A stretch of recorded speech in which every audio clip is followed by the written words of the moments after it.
आदिवासी विकास पर आरंभ होईछि चारिदेशपल्ली महोत्सव। आठगढ़ ब्लॉक कंडरई पंचायत हाईस्कल पड़ियारे नौबेढ़ार समस्त आदिवासी अंचल को नहीं द्वितीय वर्ष पूर्ति उपलक्षे चारिदिनिया चारिदेशपल्ली महोत्सव अनुष्ठित होईछि। उत्सव प्रथम संध्यारे स्थानीय विधायक रणेन्द्र प्रताप स्वाई और वरिष्ठ साहित्यिक तथा अध्यापक डॉ नारायण पंडा अतिथि भाव में जोग देइथिले।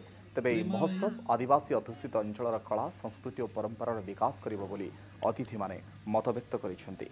ये महोत्सव नुहे चारिदेश है आदिवासी अध्युषित अंचल आम निर्वाचन मंडली चारिदेश पल्ली महोत्सव यहाँ खाली महोत्सव तो बाहर लोक आसती एंटरटेनमेंट एवं विभिन्न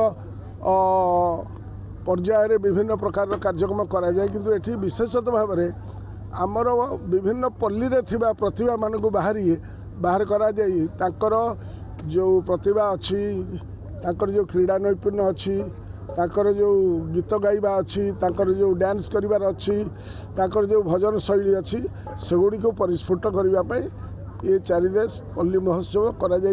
एटा हमर द्वितीय वर्ष कार्यक्रम आमे दीर्घ एक मास धरी पूर्व यार प्रस्तुति बैठक करथिलु। आमे सर्वदलीय बैठक भी करथिलु। हमर एथरे कोनोसी माने भेदभाव न रखी सबु गाँवर मुरबी वयोज्येष्ठ मान सामिल करूँ।